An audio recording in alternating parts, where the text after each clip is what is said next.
Alors, on va entrer dans une dialectique précisément, débat. Vous avez des républicains. Place au débat. Voilà, regardez, avec Luc Ferry et Danny Cohn-Bendit qui vont succéder. Ils ne sont pas dans le même parti. Vous avez une préférence, voilà, puisque évidemment ils débattent tous les dimanches. Vous avez une préférence pour Luc Ferry ou pour Danny Cohn-Bendit, Jean-Pierre Raffarin? Jean-Pierre Raffarin, attendez. Non, mais là, c'est mon frère, lui, on est. Alors bon, allez. C'était un ministre. Voilà, installez-vous, pas trop de salam alek, je vous en prie. Merci beaucoup, Monsieur le Premier ministre. Merci beaucoup d'avoir été notre invité. Et voilà, je vous en prie. Merci beaucoup à Danny Cohn-Bendit. Merci à Luc Ferry. Avec des premiers ministres, des ministres. Moi qui ne suis rien. Je ne donne pas mon siège à n'importe qui. Ah, merci. Merci infiniment à vous. Regardez l'actualité. On vient de recevoir seulement cette photographie. C'est évidemment, nous suivons toujours ces événements en cours, la libération des otages.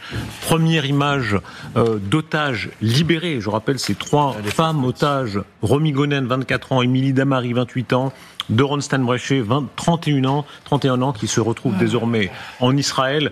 Première réaction, peut-être, Danny Cohn-Bendit. Mais oui. Écoutez, c'est bien, voilà, c'était le plan Biden. Ce qui a été un peu rassurant de mai, ce qui a été rassurant, c'est que ceux qui travaillent avec Trump et Biden ont su travailler ensemble. Et ils l'ont fait, ils ont poussé Netanyahou à accepter, à changer l'équilibre politique un peu en Israël pour qu'il puisse l'accepter. Donc voilà, c'est formidable. Et puis espérons que ça va continuer, que les 99 otages qui vivent encore, surtout le petit enfant. Enfin, je veux dire, il y a quelque chose que je trouve, je dirais même répugnant. Ils auraient pu le libérer tout de suite, cet enfant. Enfin, maintenant ça va, quoi. C'est ça que je comprends pas. Alors peut-être qu'il ne vit plus. C'est ça que je ne sais pas. Bon, pareil, qu'est-ce que vous voulez que je dise d'autre? Voilà, bon, ça ne règle évidemment strictement rien, mais c'est une merveilleuse nouvelle pour les familles. Voilà, maintenant, c'est pas ça qui décide de la paix, c'est provisoire, c'est temporaire, c'est éphémère même, voilà. Donc, en plus, ils vont libérer plus de 700 djihadistes fous, et donc tout ça est compliqué, voilà. Ça, sur le plan politique, ça ne règle rien. Sur le plan humain, c'est formidable. Qu'est-ce que vous voulez que je vous dise d'autre? C'est une banalité, mais voilà. Est-ce que vous y voyez ou non un premier pas de la nouvelle ère Trump, avec, évidemment, on va en reparler, ses menaces, mais aussi ses espoirs, parce que la puissance de Trump peut imposer, visiblement, il a imposé, par exemple, à Netanyahou un certain nombre de choses, et au Hamas. Oui, moi je vous ai toujours dit qu'il était moins mauvais dans l'exercice du pouvoir que dans la conquête du pouvoir. Il n'a déclenché aucune guerre, contrairement, il n'a pas créé Guantanamo comme Obama. Bon, et donc il est moins mauvais que ce maintenu, poursuivi. Oui, mais enfin c'est pas lui qui l'a inventé. Donc ça veut dire que sur la question du protectionnisme, par exemple, je rappelle toujours que le plan Biden, c'est quand même 370 milliards de dollars. C'était en gros 350 milliards d'euros de protectionnisme absolu, donc c'est pas une nouveauté. D'ailleurs, depuis Jackson, c'est pas une nouveauté. Donc voilà. Maintenant, j'attends de voir ce qu'il fera pour Gaza et ce qu'il fera pour l'Ukraine. Voilà. Et puis bon, sur la question du Groenland où tout le monde s'énerve, c'est pas, je veux dire, c'est pas si grave que ça. Et et comment dire, le Premier ministre groenlandais est un indépendantiste et c'est à lui de décider. C'est pas au Danemark. Oui, mais c'est pas non plus à Trump. Non, mais c'est à lui de décider, c'est au Premier ministre groenlandais. Voilà. Et donc, c'est à l'Europe d'intégrer le Groenland. Non, mais moi, sur Trump, si vous voulez, le problème, il a besoin de l'Arabie Saoudite. D'ailleurs, il fait des affaires. Son gendre, ou je sais pas qui, fait des affaires avec l'Arabie Saoudite. Il a besoin de l'Arabie Saoudite contre l'Iran. Oui. Donc, il est évident. Et l'Arabie Saoudite a compris qu'ils ne peuvent pas rentrer dans le poste Abraham sans qu'il y ait quelque chose pour les Palestiniens. Et donc Trump, et c'est pas Trump lui-même, parce que lui, il a abandonné la chose depuis longtemps, c'est les gens qu'il a nommés ont compris qu'il faut trouver quelque chose. Et à partir de là, ça peut fonctionner. Parce qu'il y a un intérêt entre les pays arabes, je dis pas démocratiques, parce que l'Arabie Saoudite, c'est pas le modèle de démocratie dont on rêve, Donc, mais entre ces pays arabes et l'administration des Américains et les Israéliens, il y a maintenant un espace d'intérêt commun qui est contre l'Iran, etc., avec la chute d'Assad, il y a une fenêtre d'ouvert. Maintenant, j'en sais rien, je peux pas dire plus. Et ce d'autant plus, pour aller dans le sens de ce que dit Dany, que pendant ce temps-là, Poutine s'acoquine avec l'Iran. Et donc, on voit bien que ce qui se passe aujourd'hui, Trump a été l'artisan des accords d'Abraham, donc le pilier, même si l'Arabie Saoudite n'a pas eu le temps de signer avant le déclenchement de la guerre à Gaza, l'Arabie Saoudite était dans ce projet de tous ces pays arabes qui reconnaissent Israël, voilà. Et c'est Trump qui a été l'artisan de ces accords d'Abraham, qui sont une excellentissime chose. Et par ailleurs, n'oubliez pas, même si c'était très compliqué, même si ça n'a pas marché, que Trump avait élaboré un plan de paix avec 2 États, voilà. Et donc, je pense que sur cette question d'israélienne, il est beaucoup moins. En plus, ça ne le désintéresse pas, contrairement aux démocrates qui s'en fichent. Est-ce que ces gens sont nos amis, pas nos amis, nos ennemis, mais nos ennemis qui peuvent nous servir? Regardez un peu la galaxie. C'est la galaxie Trump, ou en tout cas quelques-uns des visages qui vont beaucoup compter. Alors, il y a évidemment le nouveau président, il y a son fils, Donald Trump Jr., c'est celui qui s'est rendu au Groenland de manière un peu visible. Oui. Elon Musk, évidemment. Marco Rubio, le futur secrétaire d'État aux Affaires étrangères. Mike Waltz, conseiller à la Défense. Tulsi Gabbard, qui est d'ailleurs assez proche, qui a pris des positions très pro-russes. Pete Hegseth, qui est très très à droite. Et vous vous rappelez l'histoire de ses tatouages. Alors, sa fameuse secrétaire Suzy Waltz, Barron, son fils. Ces gens-là, de quel œil regarde-t-il l'Europe, d'après vous? Mais d'abord, il faut comprendre que ces gens-là, et c'est ça l'évolution de Trump, c'est pas Make America Great Again, c'est pas America First, c'est America Only. Que l'Amérique. Et donc, si nous, on veut continuer à avoir une autonomie politique, stratégique, civilisationnelle, il faut qu'on comprenne, le problème, c'est pas si c'est nos amis ou nos ennemis, ils ne pensent pas à nous. Ils s'en foutent. On ne les intéresse. Si, on les intéresse. Est-ce qu'on est si sûr de ça? Vous avez vu le tweet de Musk qui dit maintenant méga rend l'Europe plus grande. C'est-à-dire, Musk, visiblement, est intéressé par l'Europe. Évidemment. Oui, économiquement, on est les premiers clients de la Silicon Valley. Il faut jamais oublier ça. Il y a, je sais pas combien, plus de 500 millions d'Européens. Et c'est les clients de l'intelligence artificielle de la Silicon Valley, c'est l'Europe d'abord. Enfin, c'est les États-Unis bien sûr, mais c'est l'Europe ensuite. Et donc, ils nous regardent quand même avec énormément d'intérêt. Donc, oui, mais il faut pas qu'on soit une unité. Non, mais ça c'est de la faute de l'Union européenne. Mais ça c'est de la faute de l'Union européenne. Ça c'est notre problème à nous. Mais ne croyez pas que un type comme Elon Musk ou comme Sam Altman se désintéresse de ce qui se passe. Est-ce qu'ils ont un projet pour nous? On vient de le voir. Ils ont un projet pour le Proche-Orient, par exemple. Bon ou mauvais, ils ont un projet. Est-ce qu'ils ont un projet pour l'Europe, d'après vous? Ils ont un projet de désintégration de l'Europe. C'est pour ça qu'ils soutiennent l'AfD. En fait, ce qu'il y a derrière, c'est que l'AfD et la force, le parti fasciste allemand, on peut le dire comme ça, parce que même la Cour suprême allemande a dit qu'on peut dire que c'est un parti fasciste. Donc on peut le dire à LCI aussi, sans contre-voir. Hein. Je dirais même néo-nazi, mais bon. Oui, néo-nazi, voilà. Et donc, qu'ils sont pour la sortie de l'euro, de l'Allemagne, donc ils ont besoin de l'espace économico-politique européen, mais ils ne veulent pas de l'Union européenne capable de montrer des remparts. Donc, Luc a raison, c'est notre problème européen, mais leur projet européen, c'est la désintégration, renationaliser l'Europe. Le Washington Post rapportait cette scène incroyable. 2019, Trump dit au président de la République, à Emmanuel Macron, tu devrais quitter l'Union européenne. C'est ça. Ça paraît inouï, mais vous pensez vraiment c'est pas juste une provocation. Dans un fond de sa tête, il peut penser que l'Union européenne a vécu. Quand je dis l'Europe, Luc a raison, quand je dis ça, économiquement, évidemment que ça t'intéresse. Ils veulent le pognon, ils veulent vendre et tout ça. Oui. Mais ils ne veulent pas d'une force politique. Regardez, aujourd'hui sur la régulation de l'intelligence artificielle, c'est ou l'Union européenne ou personne.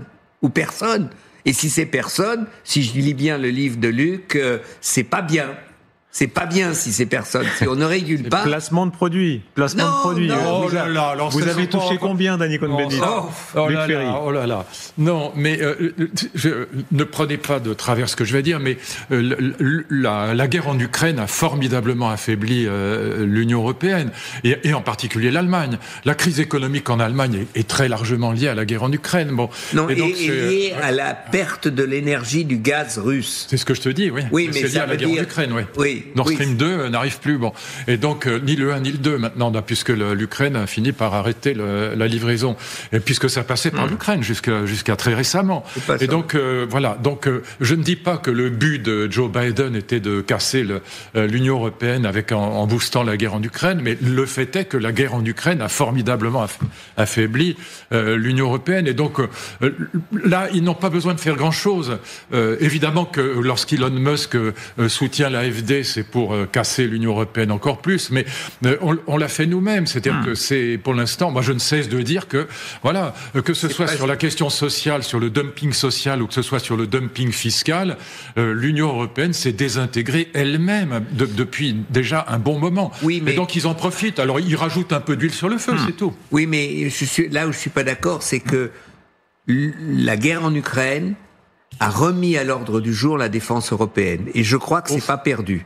Et je crois que là, il y a une dynamique qui puisse être reprise par l'Europe. Et d'ailleurs, ceux qui, en ce moment, ont le mieux compris, ce sont les Polonais. Mais moi, je pense qu'on va fabriquer des armes européennes. Il y aura une industrie. Il y aura une industrie militaire européenne. Elle existe d'ailleurs déjà, mais elle va se développer. Je ne crois évidemment pas à la défense européenne, et surtout pas à la défense européenne avec la France, l'arme atomique française intégrée. Est-ce qu'il y a une visée idéologique? J'aimerais que vous entendiez Trump sur la question du climat, parce que sur l'immigration, sur les questions qu'on appelle le wokisme, sur le climat même, ils ont une vision qui est très différente des Européens. Écoutez Trump qui, en quelque sorte, envoyait complètement il ne nie pas le réchauffement climatique, mais enfin, il dit on exagère beaucoup, ça n'a pas d'effet, c'est complètement dingue de mettre tellement d'argent dans ces histoires-là. Écoutez ce qu'il disait à ce sujet-là. Quand j'entends ces pauvres idiots parler de réchauffement climatique, ils ne l'appellent plus comme ça. Ils parlent maintenant de changement climatique, parce que certaines parties de la planète se refroidissent, d'autres se réchauffent. Vous savez, la planète va se réchauffer au point que les océans vont s'élever d'un demi-pouce en 355 ans. Ils n'ont aucune idée de ce qui va se passer au niveau de la météo. Et pendant ce temps, nous dépensons nos richesses pour cette folie. Différence des positions. Regardez le contraste est saisissant avec ce que déclare le ministre de l'économie français, le nouveau, M. Lombard, qui dit à l'autre bout de l'aspect politique, qui dit principale priorité du gouvernement, c'est la transformation écologique, c'est l'impératif. Ça va demander beaucoup d'investissements qui ne sont pas toujours rentables. Ça risque de conduire, il faut l'accepter, à une baisse de rentabilité des entreprises. On voit à quel point entre l'Europe et lui, maintenant vraiment, c'est deux mondes. Oui, mais le problème, c'est, il est simple. Là, Trump dit n'importe quoi. Alors, c'est ça qui est effarant. Et d'ailleurs, c'est ce que dit l'extrême droite française, c'est ce que dit l'extrême droite allemande, c'est ce que dit. Ils disent tout. Le Rassemblement national est très écolo. Hein. Enfin, sur le réchauffement climatique, ils sont très sceptiques, etc. Moins que les Républicains. C'est plutôt chez les Républicains qu'on va trouver le plus de climato-sceptiques. Hein. Et donc, beaucoup plus qu'au Rassemblement national, qui a toujours été. Il y a une tradition écolo au Rassemblement national depuis toujours. Hein. D'ailleurs, c'est pas très étonnant, parce qu'il y a toujours eu un lien entre la tradition romantique jusqu'à l'extrême droite, en Allemagne en particulier. D'ailleurs, c'est pour ça que Habermas détestait les écolos, hein, il me l'a toujours dit. Mais et puis l'écologie. Bon, mais je pense que de liberté, attendez, cette espèce de liberté jusqu'à l'extrême, puisque ça contredit effectivement. Là, vous montrez deux personnages, Lombard d'un côté, Trump de l'autre. Moi, je pense que les deux délirent. Les deux délirent complètement.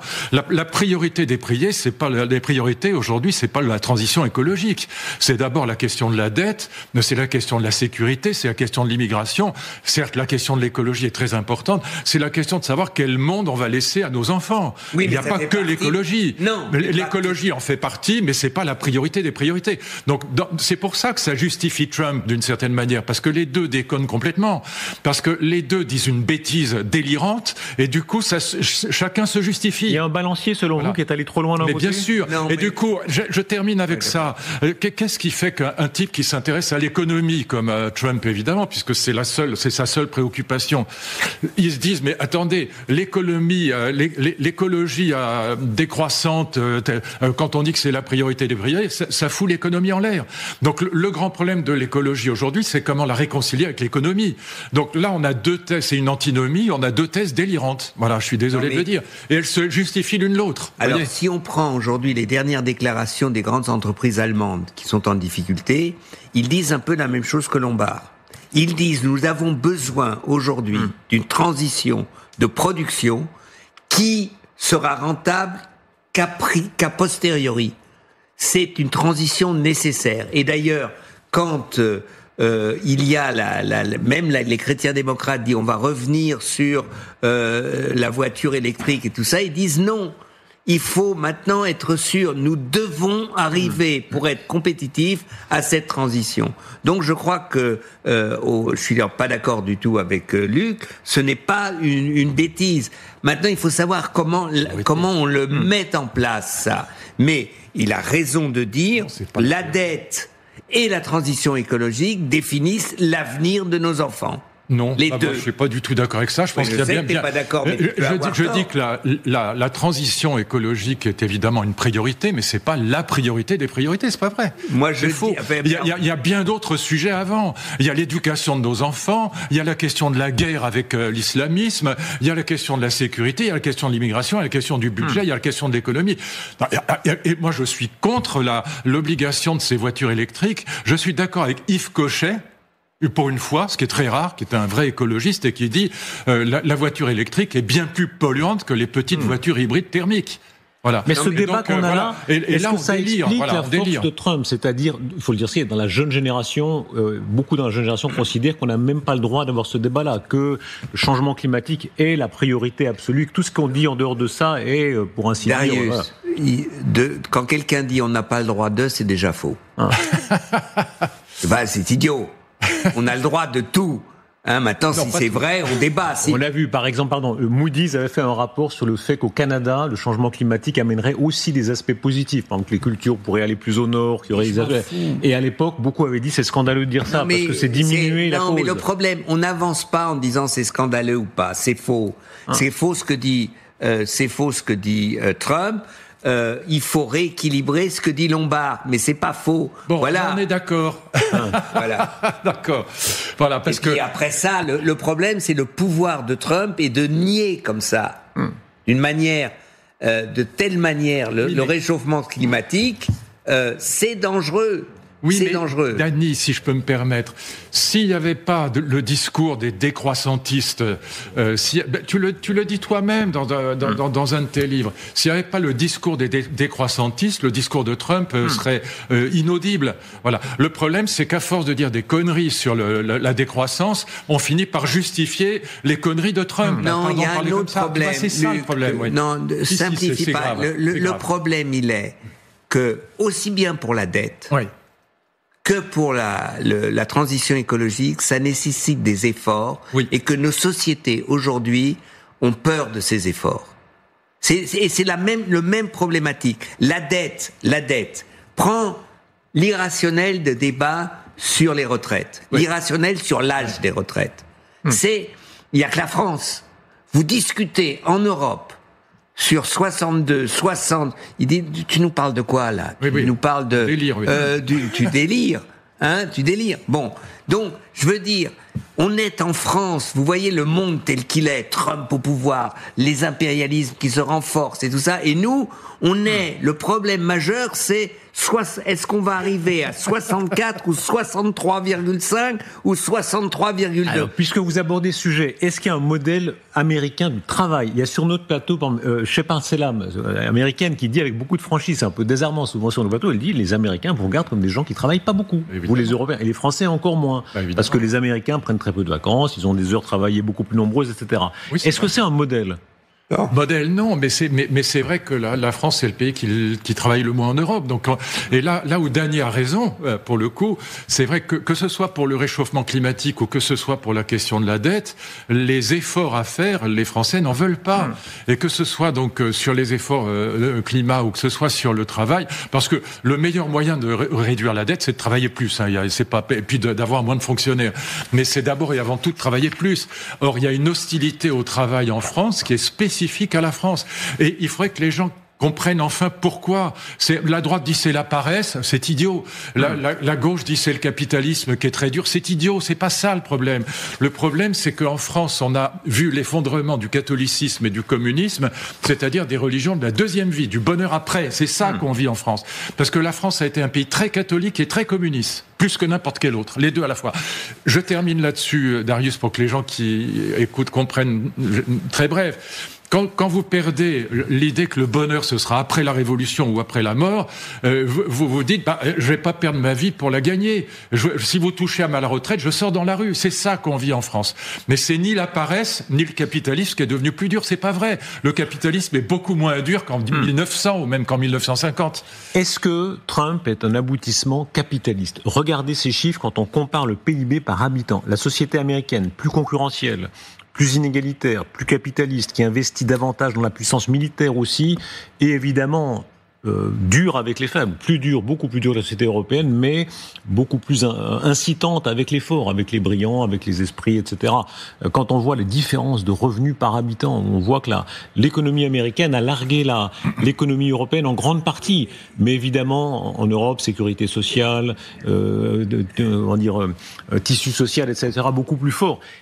Qu'est-ce qui est en train de se passer d'après vous ? Oui, mais il faut faire attention de ces comparaisons, parce qu'on peut prendre les mêmes chiffres il y a 10 ou 15 ans et tenter d'expliquer pourquoi Obama a gagné.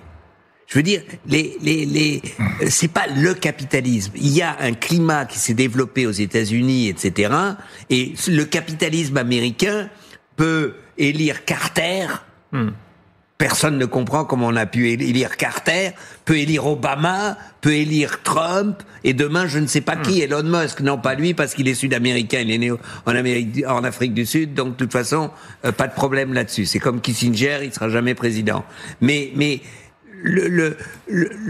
c'est l'évolution de nos populations, c'est ça qui c'est pas le système politique, c'est pourquoi il y a cette virée à droite. Alors on me dit c'est l'immigration, discutons-en, c'est ceci ou cela, mais c'est pas le capitalisme américain, c'est cette Amérique-là qui passe d'un côté à l'autre, des fois très rapidement, et on comprend pas toujours. Alors on peut expliquer par les erreurs des démocrates, on peut expliquer par les erreurs de George W. Bush.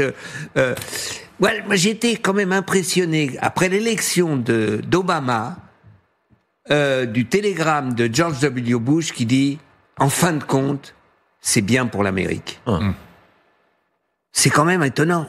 C'est étonnant qu'ils disent « Voilà, c'est bien. » Enfin, il est arrivé qu'un black soit élu président. Il fallait que ça arrive un jour. Bon, c'est tout. Mais je crois qu'on se trompe sur les États-Unis si on ne voit pas que il y a des oppositions idéologiques, philosophiques très très fortes entre démocrates et républicains, notamment sur l'avortement, ce qui est un point absolument central de haine entre républicains et démocrates. Mais en revanche, sur l'économie et sur le rapport à l'Europe, ils sont d'accord, globalement. C'est un pays, les États-Unis sont un pays à la fois libéral à l'intérieur et en même temps, c'est un pays nationaliste, souverainiste à l'extérieur. Donc, je reviens pas, mais le plan de protectionnisme, c'est pas Trump qui l'a inventé, c'est Joe Biden. Bon. Et donc, on a un pays qui est très libéral à l'intérieur, l'intérieur, c'est-à-dire qu'il casse les monopoles quand il faut casser les monopoles. En tout cas, il essaye de le faire et de temps en temps, il réussit. Mais à l'extérieur, quand il s'agit de défendre Boeing contre Airbus, ils sont pas du tout libéraux. Ils sont totalement souverainistes et nationalistes et protectionnistes. Voilà. Donc, d'une certaine manière, il y a des oppositions absolument haineuses sur le plan philosophique, si vous voulez, ou moral ou spirituel. Mais en revanche, sur la question du libéralisme et du rapport à l'Europe, il n'y a pas de différence majeure entre les deux. Moi, je crois que le problème aujourd'hui, le problème idéologique, c'est un retour de balancier, c'est jusqu'où ce néo-impérialisme de Trump qui donne, pour une partie du peuple américain, ils sont de nouveau fiers, être fiers d'être américains. Tiens, jusqu'où, et est-ce que ça va culbuter sur des contradictions où tout d'un coup on va se percevoir que c'est pas si simple. Tout ça, c'est pas si simple. Et je crois que il faut faire attention parce que même le fait que Trump aille maintenant, moi je trouve que il joue avec le feu. C'est cette histoire de crypto-monnaie avec son effigie, 12 milliards en un jour et tout ça. C'est le mec qui fait, en tant que président, son seul intérêt, c'est de faire des fric pour lui. L'oligarchie poussée à ce point-là. Musk, évidemment, qui a la double casquette de l'homme le plus riche du monde et sa fonction missionnée. Plutocratie, plutôt. Ouais. Comme vous dites, la nouvelle monnaie de crypto-monnaie de Trump, etc. Cet amour de l'argent très assumé, mais très désinhibé. Non, c'est pas seulement l'amour de l'argent, je m'en fous. Les gens peuvent aimer l'argent comme ils veulent. S'ils ont envie de coucher avec l'argent, qu'ils couchent avec l'argent. Si ça les fait bander, qu'ils bandent avec l'argent. Ça crée de la prospérité. Ça lui crée du pouvoir. Lui, il mesure son pouvoir. Pas seulement, on a vu de la prospérité pour les gens aussi. Mais lui, ce qui l'intéresse, c'est pas la prospérité pour les gens. Ce qui l'intéresse, c'est la prospérité pour lui. Pour lui. Il faut voir un peu. Et donc, je dis, le problème, c'est qu'il y a des conflits d'intérêts. Tu es l'homme le plus riche, tu vas contrôler les institutions de l'État qui doivent... Ils ont atteint le stade où, visiblement, ils sont au-delà de ça. Pour l'instant, voir comment la société américaine va réagir, parce que ça peut aller trop loin, peut aller trop loin. Non, il faut toujours c'est toujours la même chose du religieux qui est absolument fondamental dans le rapport à l'argent. Pour un catholique, on pense à la phrase de Jésus, il sera aussi difficile à un riche d'entrer au royaume qu'à un chameau de passer par le chat d'une aiguille. Alors, cette phrase a suscité toutes sortes de commentaires, mais enfin, elle est assez claire et voilà, la richesse, non. Tandis que pour un protestant, pour des raisons qui sont très théologiquement profondes, le fait de réussir socialement est un signe d'élection. Ça veut dire que Dieu ne vous en veut pas, ça veut dire que, voilà, et le fait d'accumuler même énormément d'argent, d'avoir 440 milliards de dollars comme Elon Musk, pour un protestant, c'est la preuve non seulement que Dieu ne vous en veut pas, mais que probablement vous êtes élu. Voilà. Donc il y a un rapport à l'argent qui est totalement différent chez les catholiques d'un côté et chez les juifs et les protestants de l'autre. Pour les juifs, c'est un peu différent, mais c'est très important aussi. L'argent, c'est ce qui permet de lutter contre la misère. Dans la théologie juive, c'est la misère l'ennemi, c'est pas la richesse. Parce que la richesse, si on s'en sert bien, ça permet d'aider les autres. Et même chose pour un protestant. Pour un catholique, alors c'est plus compliqué que ce que je dis, mais enfin, malgré tout, ce que dit Jésus très clairement, c'est que la richesse, ça conduit à l'idolâtrie de l'argent, et c'est une catastrophe, et ça vous prive du salut.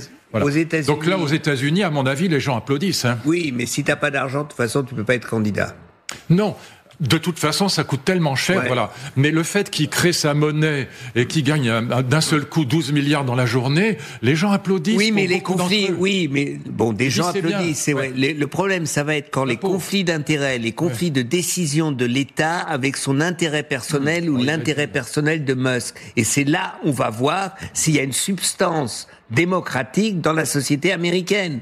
Mais ces affaires de cul, pardon de parler comme ça, mais sont plus gênantes dans un pays protestant puritain que les affaires d'argent. Mais ça l'a pas beaucoup gêné. Est-ce qu'il nous donne, à la fin, est-ce qu'il nous donne un modèle ? Il faut rappeler que chez eux, c'est tous azimuts. Il y a Bush qui était lié à Liberton, les démocrates qui ont pris des quantités d'argent phénoménales, y compris de la tech, etc. Ça les gênait pas. Y compris Obama qui a gagné des fortunes. Voilà. Et maintenant, alors c'est l'exemple extrême avec Trump et Musk. Au fond, est-ce que ce modèle marche mieux que le nôtre ?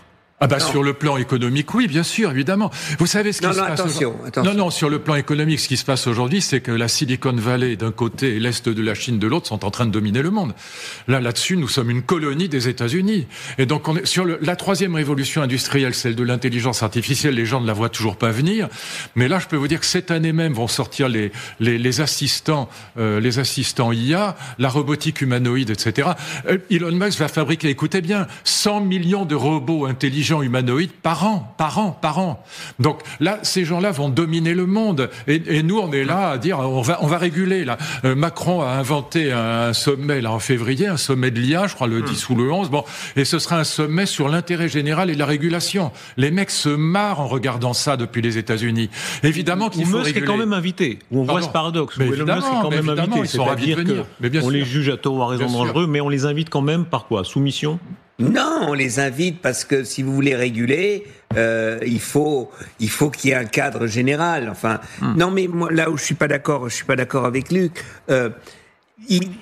Je crois qu'aujourd'hui, il y a une évolution aux États-Unis qui s'émancipe dans le mauvais sens de la régulation démocratique, et que ce nouveau totalitarisme est quelque chose qui automatiquement va provoquer un contre-mouvement, aussi bien aux États-Unis que dans une partie en Europe. Alors, est-ce que ce contre-mouvement va être assez fort ? Je n'en sais rien. Mais aujourd'hui, je crois que ce qui se passe là va faire prendre conscience que si nous ne réagissons pas, nous serons les victimes de tout ça. Donc, c'est là où on va voir. Et aux États-Unis, le mouvement la dynamique économique est très forte, mais l'injustice sociale est d'autant plus forte. Oui, Dany, je suis d'accord avec toi, mais pour que l'Europe soit crédible en matière de régulation, il ne faut pas qu'elle régule ce qu'elle n'invente pas.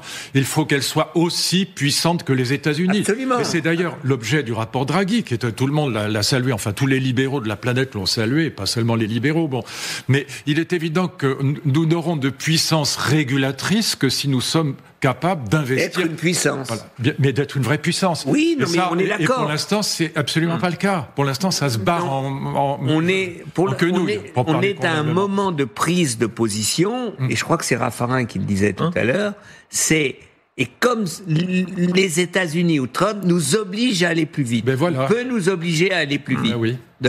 Et ça, c'est positif. C'est la bonne nouvelle. C'est pas Trump qui est la bonne nouvelle, mais le tsunami Trump nous oblige aujourd'hui à nous réveiller et arrêter de penser que c'est par des petites décisions. Non, c'est le rapport Draghi, les rapports Draghi et l'État qui nous disent dans quelle direction nous devons aller. Voilà. Et c'est ça un des objets, par exemple, de la campagne électorale en Allemagne aujourd'hui. Est-ce que l'Europe s'est soumise ? Vous le disiez de votre point de vue, Musk soutient un parti fasciste. Vous disiez néo-nazi. Oui. Dans cette logique-là, tous les chefs d'État, gouvernement... Il est néo-nazi. Il l'est lui-même. Non, il est... Trump, Musk, j'en sais rien. Bon. Non, mais le parti... Voilà. Il soutient donc, dites-vous, un parti néo-nazi. Ouais. Si on est dans cette logique-là, les gens devraient se retirer de Twitter. On ne reste pas sur un site tenu par un soutien d'un néo-nazi. Twitter, c'est X. Or, il reste, c'est par quoi ? C'est par lâcheté, c'est par soumission, c'est par double discours, pourquoi ? Moi, je suis pas dedans. Non, mais pourquoi il reste ? Tous les dirigeants européens... Parce que vous touchez beaucoup de monde. C'est la contradiction, vous touchez beaucoup de monde. Si vous voulez toucher beaucoup de monde, moi je veux bien, je m'exprime que dans Libération, très bien, c'est sympa, mais je touche pas... Grand monde. Si, je touche du monde, mais même si je... Oui, mais enfin, ça montre quand même une hypocrisie. Non, mais moi je suis... Oui, non, mais enfin, Darius... Moi, je suis comme Dany, je suis ni sur Meta, ni sur X. Ils sont hypocrites ou quoi ? C'est de l'hypocrisie, c'est de la lâcheté, c'est du bon sens, c'est quoi ? C'est la petite connerie habituelle, j'allais dire de la gauche, je suis désolé. Bon, c'est quand même ça, voilà, c'est le petit réflexe moralisateur. Bon, ça ne sert strictement à rien.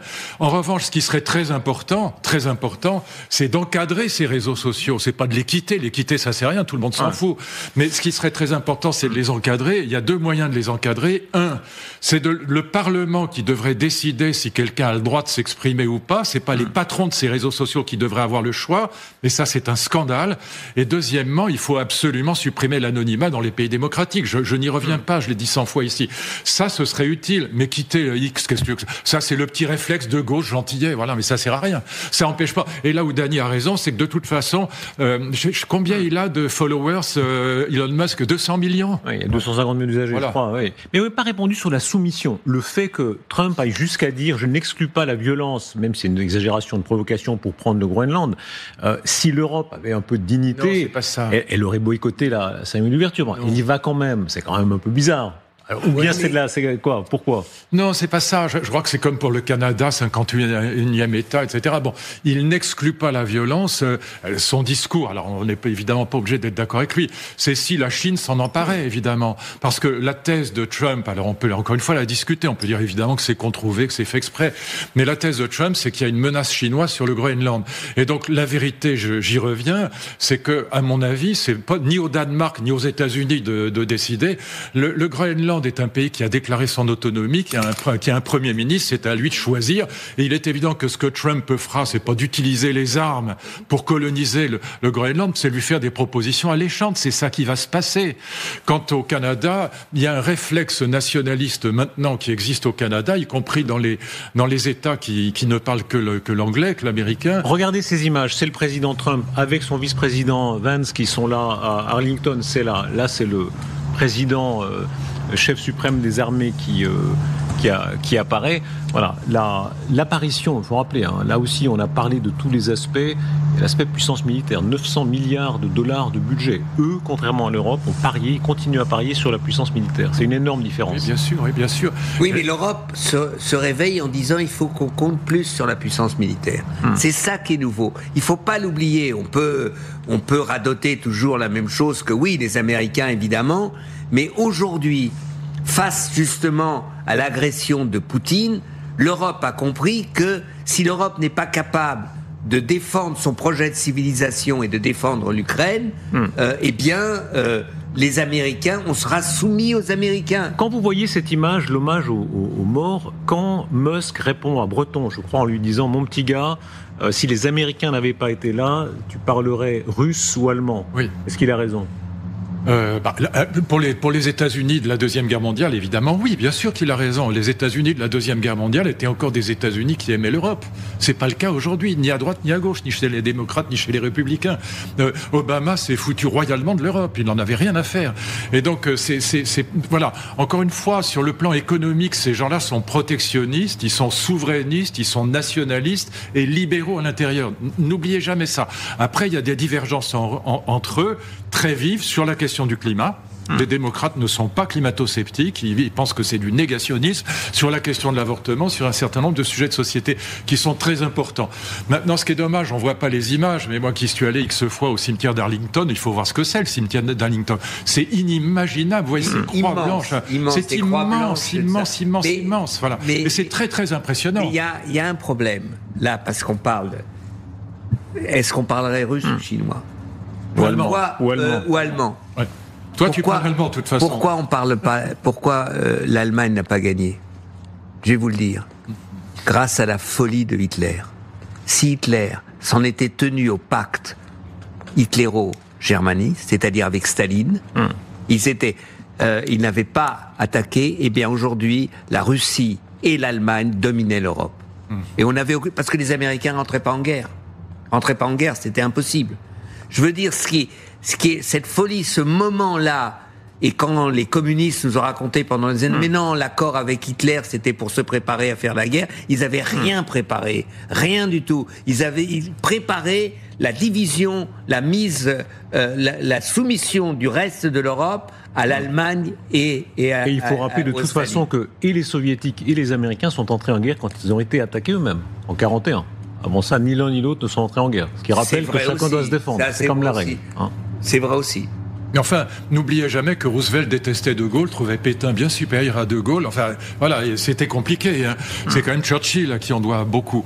Mais encore une fois, Roosevelt détestait absolument le général De Gaulle, ne croyait absolument pas à la résistance française et disait constamment que Pétain était bien meilleur. La puissance militaire américaine, alors encore une fois, ces images, elles rappellent aussi le sacrifice immense, le sacrifice d'ailleurs des Américains et des Soviétiques dans l'autre camp. Oui. Mais la puissance militaire américaine, il y a une analyse très intéressante de la Republica aujourd'hui qui dit c'est l'heure de vérité. Ou bien l'Europe prend le relais des États-Unis pour l'Ukraine, ou bien elle montre qu'en réalité, elle n'est pas une puissance. Oui, et ça, moi je le défends depuis longtemps. C'est pour ça que les hésitations de Scholz en ce moment, en ouvrant des faux débats, etc., après les élections, le problème de l'Europe aujourd'hui, c'est qu'il y a ceux qui étaient responsables, si on veut, de cette émergence de l'Europe, la France et l'Allemagne, sont deux canards boiteux. C'est ça. L'Allemagne, politiquement canard boiteux, la France aussi.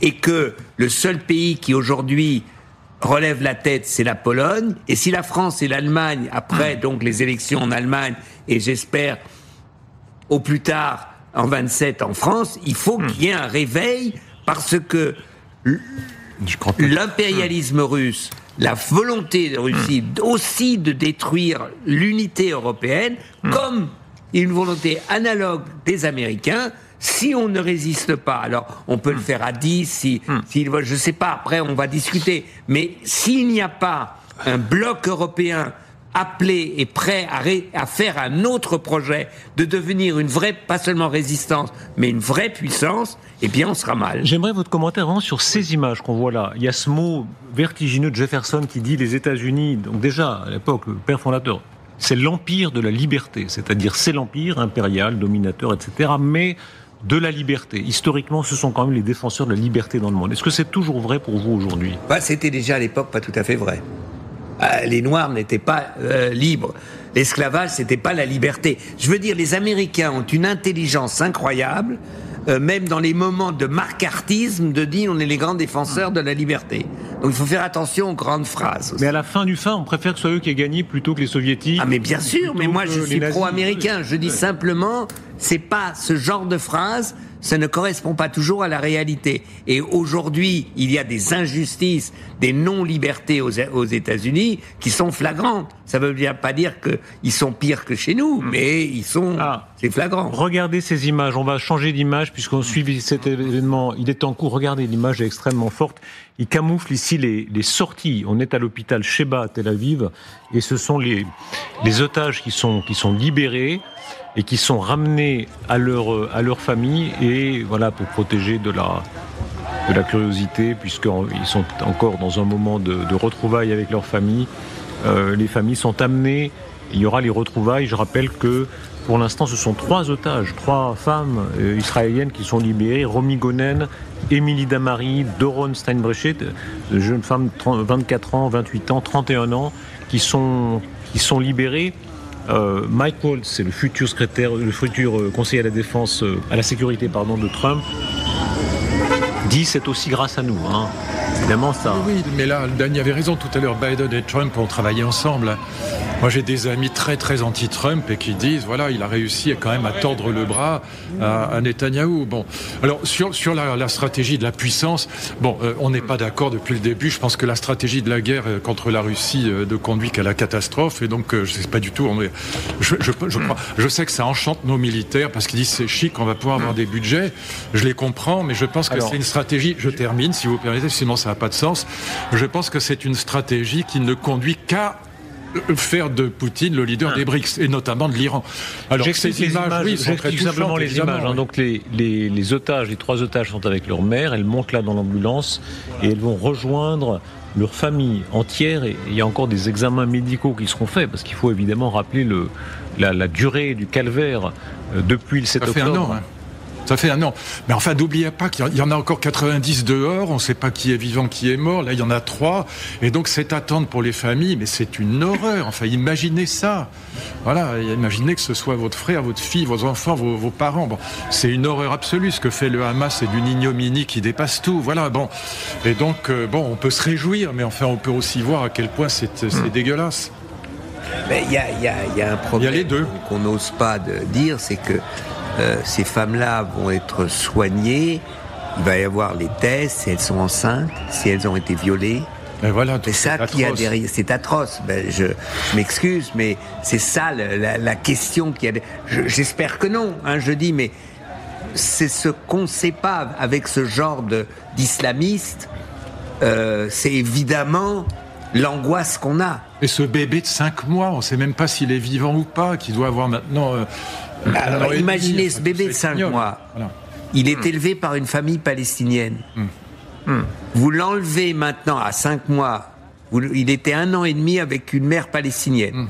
Il parle arabe, début. Enfin, il commence à balbutier.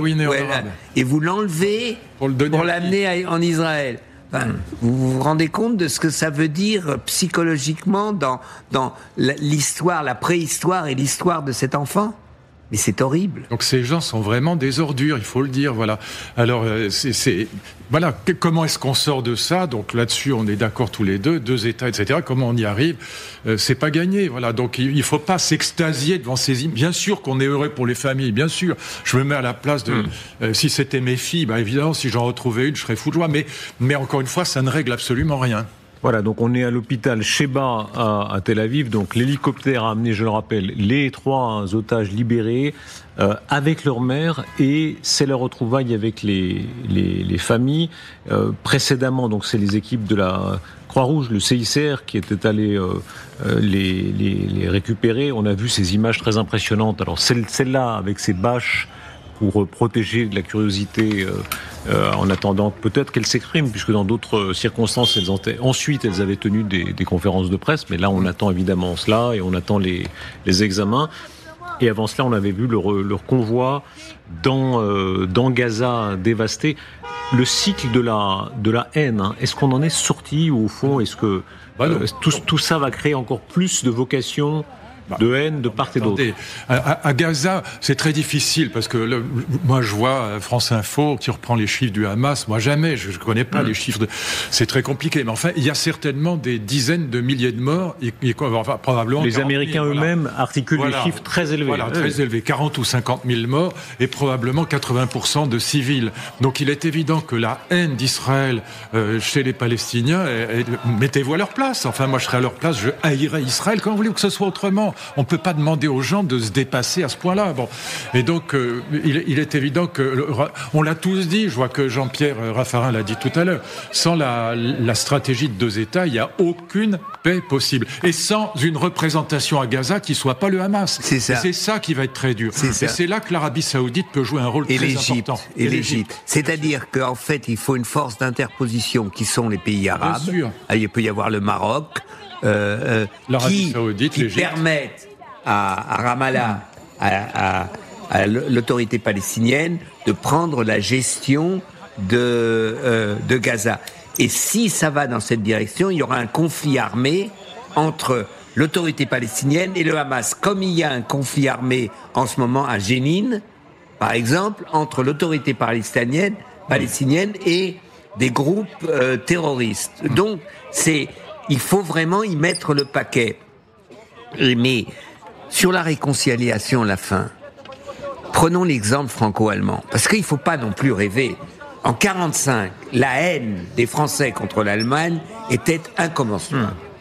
Vraiment, les Boches, il ne fallait pas en parler. Il a fallu des grandes personnalités, De Gaulle, Adenauer, et puis, pour ramener. Et puis il y a eu des maires qui ont fait des jumelages entre les... C'est vraiment un travail, la réconciliation. Ça se décrète pas comme ça. Et il faut des personnalités qui veulent d'un côté comme de l'autre. Sinon, ça marche pas. Alors, est-ce que ça va émerger ? Je n'en sais rien. Mais ce sont les conditions. C'est 2 États et les conditions que des personnalités émergent pour rapprocher les uns et surmonter la haine. Mais entre la France et l'Allemagne, il y avait, par-delà la haine, il y avait du respect. on respectait la puissance allemande. Bon, mon père, qui s'était évadé des camps, il a appris l'allemand là-bas. Il parlait très très bien l'allemand, mais il avait un très grand respect pour l'Allemagne, malgré tout ce qu'il a vu d'abominable. Il a vu des nazis qui jouaient au foot avec des bébés juifs. Bon, il a vu ça. Bon, c'était l'horreur pour lui, qui était un homme vraiment, en plus d'une grande sensibilité, mais il parlait l'allemand, il avait du respect pour l'Allemagne. Et quand on a vu De Gaulle et Adenauer s'embrasser en 60 au traité de Berlin, c'est en 62, 63, je me souviens plus, 61, pardon. Je suis fatigué. Mais c'est ça.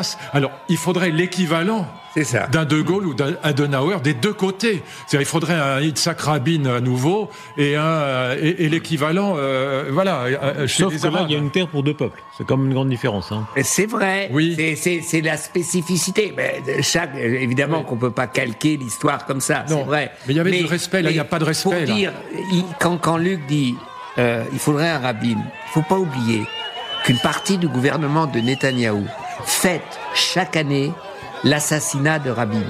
Oui, Smotrich et Ben Gvir. Voilà, bien sûr. C'est des vrais. Ben Gvir a quitté le gouvernement. Il y en a un des deux qui a quitté le gouvernement. À cause de ça. Mais je veux dire par là qu'il faut comprendre aussi que la société israélienne est très malade aussi. Très malade de ce point de vue-là. Est-ce que de ce point de vue-là, ce qui se passe là, est-ce que ça redonne espoir, disons, dans la capacité Il y a eu des moments où les choses se sont mieux passées. Je rappelle que, et chapeau à la France, n'est-ce pas, c'est le fameux mot caduc d'Arafat, ici à Paris. Ici à Paris, je m'en souviens. Où Roland Dumas, il faut rendre ici hommage à Roland Dumas pour ça, et François Mitterrand avait réussi à convaincre Arafat de faire un pas, et les Israéliens aussi avec Rabin qui avait fait un pas. Est-ce que ces images-là peuvent laisser espérer qu'il y ait aussi... Bien sûr, le voyage de Macron au Liban est une bonne chose. Il a trouvé un moment important où enfin, parce que la défaite du Hezbollah a permis qu'il y ait un président libanais, qu'il y ait un premier ministre libanais, c'est le début de quelque chose de positif qui puisse redonner au Liban une vraie dimension, une capacité d'un État qui fonctionne. Et la chute de Bachar va paradoxalement dans le même sens, puisque ça affaiblit l'Iran. Et donc là, il y a des éléments quand même positifs dans la situation actuelle, l'affaiblissement de l'Iran en particulier, et du Hezbollah. Et donc ça, c'est des éléments très positifs. Mais encore une fois, ce qu'on ne voit pas, et ça il faut l'inventer, c'est la représentation de Gaza par quelqu'un qui serait capable, par un Palestinien qui serait capable de parler avec Israël. Et de pas. Alors c'est vrai que quand Arafat a dit que la charte de l'OLP était caduque, Dieu sait qu'Arafat avait du sang sur les mains, que les Juifs ne l'aimaient pas, c'est le moins qu'on puisse dire. Mais néanmoins, c'était extraordinaire. On attend la même chose, mais de la part d'un leader qui serait représentatif de cette population qui aujourd'hui ne peut pas ne pas haïr Israël. C'est impossible. Le problème, il est que Mahmoud Abbas est trop vieux. Oui, et puis c'est pas un type bien. Hein. Oui, mais il avait fait un très beau discours à l'ONU, où il y a 3-4 ans, je ne sais plus sur les chiffres maintenant, où il avait dit, quand je regarde la carte du Moyen-Orient, il manque un État. Il n'avait pas dit il y a un État de trop. Il manque un État. Oui, mais il était corrompu et antisémite. Oui, mais ça, l'Arabie Saoudite est corrompue, est antisémite aussi, mais a compris son intérêt supérieur. Mais vraiment, Ben Salman, c'est une... Hein, il n'est pas mieux que Hitler, oui. Voilà. Non, n'exagérons pas. Non, j'exagère pas. Non, regardez. Au Yémen, non, je n'exagère pas, ça a été un vrai génocide. Et le Yémen, le Yémen, non, là, vous connaissez pas. On n'en parle pas. Non, mais ça, c'est autre chose. Non, c'est pas autre chose. C'est un véritable... Retirons la comparaison. Non, je termine. Non, vous êtes désolé. C'est crime contre l'humanité sur crime contre l'humanité. En tout cas, quand on parle... Allez, on retire la comparaison avec Hitler, s'il vous plaît. Non, je la retire surtout pas. Non, vous la retirez si ça vous fait plaisir. Je la retire, aucun cas, s'il vous plaît. Je la retire pour vous. Attendez, vous arrêtez là. Ça suffit, Darius. Je vous dis, ça suffit. Je ne retire rien et vous retirez rien pour moi. Non, mais je vous en prie, ça suffit maintenant. Et j'ajoute... Non, vous ajoutez rien et vous ne retirez rien à ma place. Pour être complet, j'ajoute d'ailleurs que les crimes... Non, mais ça suffit. Sinon, je quitte le plateau. Les crimes commis par l'Arabie Saoudite... Non, mais vous n'avez pas à me dire des choses comme ça. C'est insupportable. Vous n'avez pas à me couper la parole. Non, mais ça, je la coupe exactement comme je veux, et vous ne retirez rien à ma place. Voilà. Hitler est un cas particulier dans l'histoire. Non, ça suffit, je sais aussi bien que vous n'allez pas me donner des leçons de morale. Non, ça suffit, Darius, je n'en peux plus de vos remarques insupportables. J'ajoute pour la bonne histoire que les crimes dont vous avez parlé au Yémen ont été commis aussi en partie avec des armes françaises. Comme ça, Mais ça n'a aucun rapport avec ce que j'ai dit. Donc, encore une fois, je ne supporte pas que vous retiriez des choses à ma place. Le problème du Yémen, quand on parle avec raison des massacres à Gaza, des 40 000 morts, 50 000 morts, le nombre de morts au Yémen est démultiplié par rapport à ça, démultiplié, et que personne n'entrevoit et n'a la volonté d'arrêter ce massacre. C'est ça le problème qu'il y a derrière. L'espoir, si on peut pas parler librement ces images. C'est pas la peine de faire une émission. Non, mais pardon, ce qu'a commis Hitler, n'est-ce pas, on parle d'autre chose dans l'histoire, qui est la Shoah, qui est un événement. Non, mais écoutez, vous n'allez pas me donner des leçons de morale et d'histoire sur le nazisme. Enfin, écoutez, arrêtez, quoi, c'est ridicule. Je dis simplement que je souhaite que dans cette émission, on ait le droit d'assumer ses propos et de parler librement. Vous n'avez pas à retirer mes propos. Ça, c'est insupportable. Personne ne fait l'éloge de l'Arabie Saoudite qui, effectivement... C'est pas le problème, Darius. Je vous demande simplement de rester à votre place. Voilà. Et restez aussi à votre place et restez correct. Merci. Non, mais je dis exactement ce que je veux. Je suis parfaitement correct et je vous demande de retirer ce que vous avez dit. Voilà. Je ne retire rien. Et moi non plus, mon ami, je ne retire rien. Voilà. Et je vous dis que simplement, ça devient insupportable que dans une émission de débat libre, on ne puisse pas dire ce qu'on pense. Voilà. Et je trouve que c'est insupportable. Alors, regardez ces images d'espoir. Donc moi, j'en ai assez de cette émission. Voilà. Ce sont ces libérations d'otages qui montrent que dans la société israélienne, peut-être, il y a effectivement ici l'espoir de quelque chose. On se rappelle qu'elle a été divisée. Pour ou contre Netanyahou, il y avait d'ailleurs des manifestations précédentes. Est-ce que selon vous, cela nourrit un espoir en soi ? Moi, je crois que la division en Israël sur Netanyahou continue. Et que si je vois les sondages publiés mi-janvier maintenant, c'est donc avant ça quand même, la coalition de Netanyahou est perdante. Je crois que la société israélienne ne pardonne pas à Netanyahou le 7 octobre. C'est ça qu'il faut comprendre. Le gouvernement israélien au pouvoir est responsable d'avoir laissé le Hamas faire le pari. Le projet israélien, c'est plus jamais ça. Et ce gouvernement a été incapable de protéger sa population. Et là, il n'y a pas de pardon. La majorité israélienne ne veut plus de Netanyahou. Et il va arriver à Netanyahou, même s'il a gagné la guerre, ce qui est arrivé à Churchill, pour d'autres raisons. On peut gagner la guerre et perdre les élections tout de suite. C'est ça la démocratie, et j'espère que ça sera comme ça. Allez, on va se retrouver dans quelques instants. C'est Guillaume Serin qui va reprendre le cours des événements, puisqu'on continue à suivre évidemment ces événements, et aussi plus tard dans la soirée avec nos invités éditorialistes, avec le meeting de la victoire de Donald Trump. À tout de suite. Et moi